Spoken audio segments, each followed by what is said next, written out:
Bem-vindos ao nosso podcast! Olá, eu me chamo Raíssa, essa é a Carla.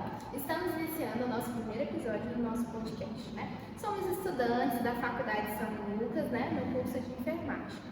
E hoje vamos abordar qual tema, Carla? A gente hoje vamos falar sobre ruptura prematura das membranas ovulares. Raíssa, o que é isso mesmo? Então, a ruptura prematura das membranas ovulares nada mais é do que a ruptura da bolsa amniótica, né? Ou seja, aquele líquido amniótico que envolve e protege o bebê, ele é vazado antes do tempo esperado. E quais são as causas e fatores de risco para que isso aconteça? Boa pergunta, cara. Então, até o momento não existe uma causa específica, porém tem fatores de risco sim que influenciam no desenvolvimento dessa doença, né? Então, o primeiro deles que nós vamos estar aqui conversando seria as infecções. Infecções bacterianas, infecções virais, que enfraquecem a membrana e pode sim ocorrer a ruptura, né? O tabagismo, né? A gente sabe que o tabagismo eles têm inúmeros malefícios, né? E pode também ter influência, né? O histórico, se essa mamãe ela já teve uma gravidez em que ocorreu uma ruptura, pode ser sim que ocorra novamente. E gestações múltiplas, né? Tem correlação. O poligramínio, que nada mais é do que líquido amniótico excessivo. Então, esse líquido excessivo que ele vai gerar uma pressão na membrana, podendo ocorrer a ruptura. E procedimentos invasivos, que seria a aminocentese, que nada mais é do que retirar um pouquinho desse líquido amniótico para fazer testes genéticos. Pode sim ser um risco para que ocorra essa ruptura, né?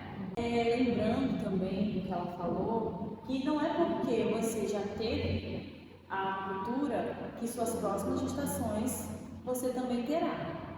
Se você tiver um cuidado, né? Se tiver gravidez pré-natal, tudo corretamente, você evita que isso aconteça. Pode evitar. E quais são os momentos que isso acontece? Bem lembrado. Então, essa ruptura ela pode ocorrer em qualquer fase da gravidez. Porém, é muito comum que ela ocorra no terceiro trimestre. Já finalizando a gravidez, pode ser que ocorra essa ruptura sim. Porém, como eu falei, ela pode ocorrer em qualquer fase, né? Dando continuidade, Carla, fala um pouquinho pra gente sobre esses impactos que pode ocorrer com a mãe, com o bebê, né? Sim. A ruptura ela pode ocorrer, né? Causar muitos impactos, tanto para a mãe quanto para o bebê. E isso vai depender do tempo de gestação que essa mãe está, se ela está a termo ou se ela é pré-termo, né? E alguns dos impactos na saúde da mãe em específico tem infecções, né? Que pode ocorrer a Coriaminoide. Isso, que ela é nada mais que a infecção das membranas amnióticas. E também tem a endometrite, né? Que ela é a infecção do revestimento uterino, o conhecido como endométrio, né? Tem as complicações do trabalho de parto, que pode ocorrer um trabalho de parto muito difícil e isso levará a uma cesariana. Tem a hemorragia também, que pode acontecer, hemorragia pós-parto, né? Isso é um risco. E também o desconforto emocional, porque quando isso acontece, a ruptura, a mãe não está esperando, então isso altera as emoções dela e ela fica com aquela coisa de, tipo, o filho dela prematuro, entendeu? Verdade. Né? Até porque o puerpério já é difícil. Já é difícil. Aí você imagina com toda essa situação ocorrendo emocional com o filho prematuro. Exatamente. Né? O puerpério adiantado, que ela não estava esperando, entendeu? E também, aí já entra o quê? Né? Os impactos no bebê tem a própria prematuridade, né? Porque a prematuridade, ela é sim muito difícil, né? Que pode ter muitos problemas para o bebê, como problemas respiratórios, dificuldade de alimentação, icterícia e necessidade dos cuidados intensivos. E infecção neonatal, porque a partir da ruptura, aquele contato prolongado com a mucosa da vagina pode acontecer no bebê ser infectado, né, com alguma infecção, como a sepse neonatal, complicações pulmonares, né? Porque pode resultar no aligodramínio, que é quando baixa o volume amniótico, né? E isso pode comprometer o desenvolvimento pulmonar daquele bebezinho. E o problema a longo prazo para o bebê, que o bebê quando ele nasce prematuro, ele pode ter déficits neurológicos, dificuldade de aprendizado e também problemas comportamentais. E, por último, a compressão umbilical, né, do cordão umbilical, que com a diminuição do líquido amniótico pode ocorrer essa compressão do cordão umbilical, dificultando a irrigação, né, daquele sangue e causar um sofrimento fetal. Interessante a gente estar atento, né, sobre essas questões. Isso, verdade. E sobre os sinais e sintomas, né? Vamos falar um pouco sobre isso, porque é importante, né? Através desses sinais, a gestante imediatamente procurar uma ajuda, né? Uma ajuda profissional. Ou futuramente mamães, porque já vamos dar fichinho. Os papais também, né? Se os papais souberem, eles podem ajudar a orientar a sua companheira, né? Então, com relação a isso, o sintoma principal seria realmente o líquido amniótico, né? A vazão dele pela vagina ali. Essa vazão ela pode ocorrer por gotejamentos, né? Ou contínuo, um fluxo grande. Mas isso vai variar de onde ocorreu essa ruptura, que ela pode ser superior ou inferior, né? Então há essa divergência. Redução dos movimentos fetais. Essa redução dos movimentos fetais é um sintoma de uma possível perda do líquido amniótico, né? E a febre cardíaca da mãe, taquicardia fetal, né? Ou seja, a frequência cardíaca vai estar elevada, né? É um sintoma que a gente tem que ficar muito atento. E a sensibilidade abdominal. O que vai acontecer? Aquela mãe ela vai estar sentindo uma dor quando você for tocar ali, ela vai estar sentindo um incômodo, ela não vai querer que toque, nem que pegue muito. Ela vai sentir aquela pressão pélvica, né? Porque, como eu falei, a membrana vai estar rompendo. Então, ela vai sentir tudo aquilo. E a consistência desse líquido pode ser que ele esteja um cheirinho meio que de cloro, água sanitária. Então, essa mudança no cheirinho é um sintoma também. Carla, conta um pouco pra gente sobre o diagnóstico, que é importante, né? Isso, exatamente. A partir do momento que a gestante ela chega nessa unidade de atendimento, né? Ela vai começar nos relatando sobre essa perda de líquido repentina, né? Um líquido claro e em grande quantidade. Esse é o primeiro passo para que a gente consiga ter um diagnóstico, né?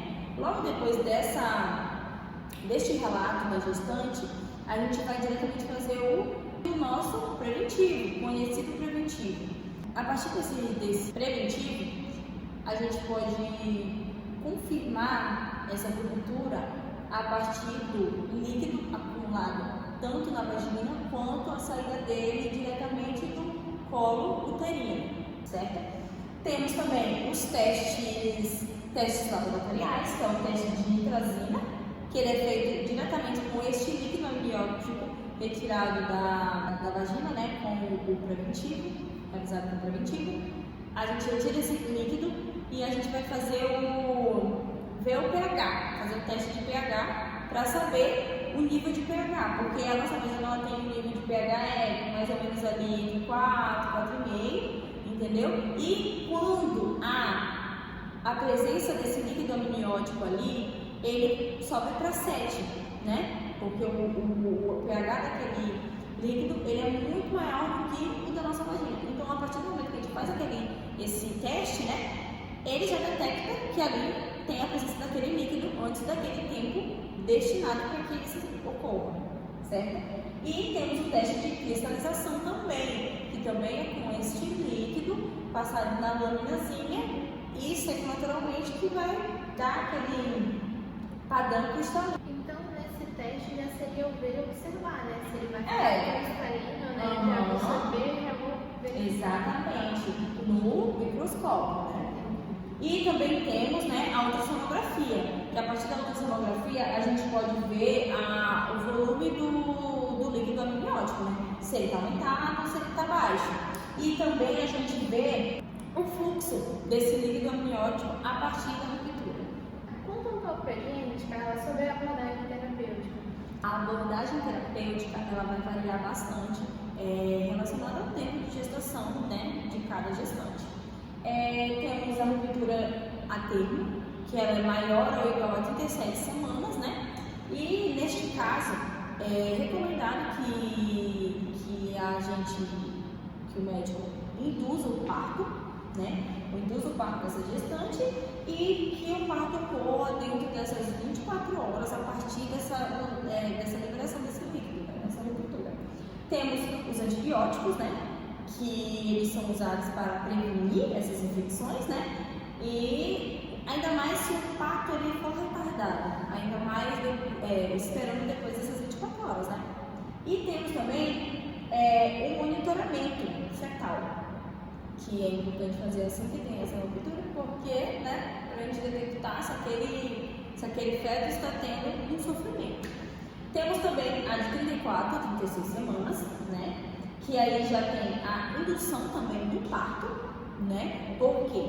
Porque a partir da indução do parto tem mais benefícios para aquela mãe e para aquele bebê. Porque já não se torna mais viável que ele continue. Exatamente, aumenta o nível de infecção e de sofrimento fetal. Tem também, né, os antibióticos que evitam as infecções, como eu acabei de dizer. Os corticosteroides, que podem ser usados para que aquele bebê tenha uma maturação pulmonar fetal. Os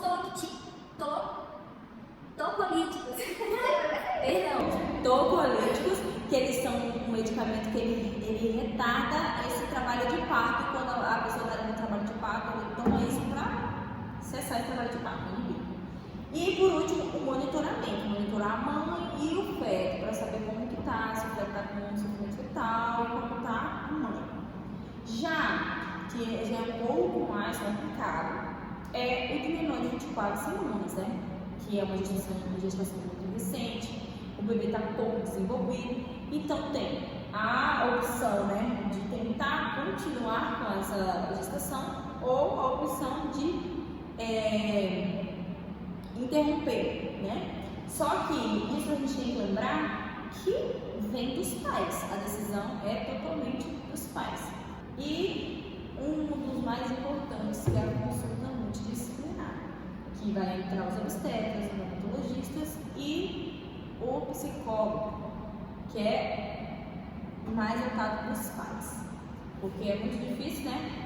A gestante está ali esperando seu bebê, acontece isso, e em caso dela ter que interromper essa gravidez. Então, o acompanhamento psicológico é um dos pontos mais cruciais para esse momento, não é?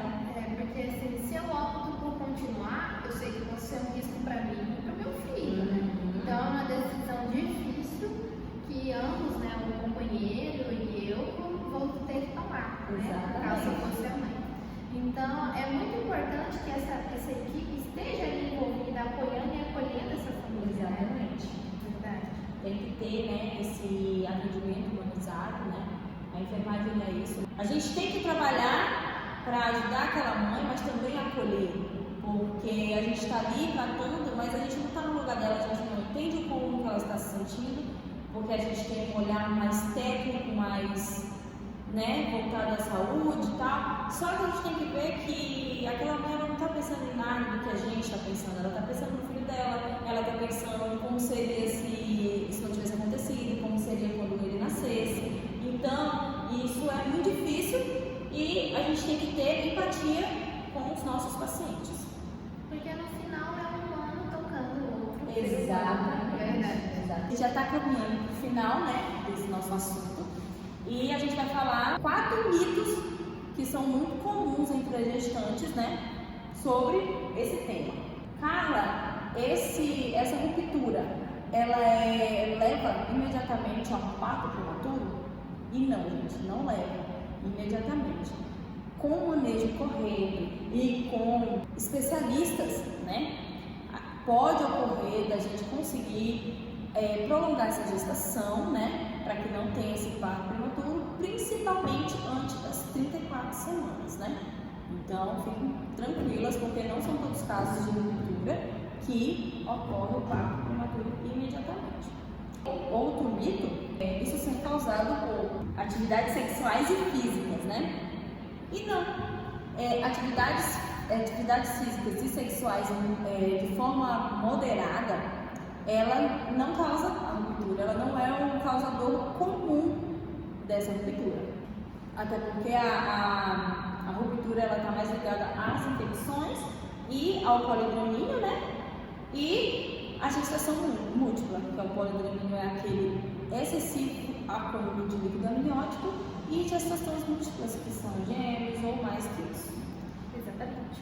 Outro mito muito comum é se acontece somente com gravidez de alto risco. Não, gente. Apesar de que realmente é muito comum, né, as gravidez de alto risco, mas não pode acontecer em qualquer gestação, até de baixo risco para de alto risco, tá bom? Então isso é mais um mito muito falado, assim, às vezes uma mãe ou outra comenta, né? Outro fator importante é se todos os casos de RPMO levam a complicações graves para esses bebês. É um mito também. Realmente pode ocorrer, mas se tiver um manejo, um tratamento adequado ali, com o pai, com a mãe, com a família, tratando esse bebê, geralmente os bebês levam uma vida completamente saudável, tá bom? Então isso é um mito. Lembrando que o conhecimento dessas informações passadas para vocês é de suma importância, né? Para esse olhar precocemente, porque a partir de que um desses sinais acontece, a gestante ela pode estar indo para a unidade e procurar um atendimento adequado. Lembrando que a partir de que acontece e ir lá, as chances são maiores de, no caso, se for uma gestação muito recente, conseguir que isso evite a interrupção dessa gravidez. E lembrar, né, que os profissionais eles têm que estar aptos a esse assunto para que eles tenham essa tomada de decisão corretamente. Até mesmo a tomada de decisão rápida ali que possa salvar aquela mãe e aquele bebê. Lembrando que tem muitos riscos, né? Verdade, muitos riscos. E que ele tem que estar apto àquilo, tem que estar, né? Tem que ter aquele conhecimento técnico para poder efetivar e fazer todas as ações necessárias para salvar aquela mãe e aquele bebê. Exatamente. E outra coisa, eu posso fazer meu papel de cidadão, né? Se eu estou vendo você passando mal, como grávida, como mãe, eu vou procurar ajuda. Exato. Então é bom disseminar essas informações para que você fique ciente e possa ajudar o seu próximo e você mesmo possa se ajudar se ocorrer algo, né? Exatamente. A gente agradece, né? Agradecemos quem ficou até aqui, né? Espero que essas informações tenham agregado para o conhecimento de você gestante, de você pai, quem for que esteja assistindo, que você repasse, né? Para quem vocês puderem. E compartilhe, né? Compartilhe. Continue conosco. Vamos deixar os nossos arrobas aí. Exatamente. Né? Nosso Instagram em algum lugar vai estar aí para vocês poderem compartilhar e nos marcar, né? Exatamente. A gente está muito feliz em poder estar aqui conversando com vocês. E é isso. É isso. Obrigada. Tchau.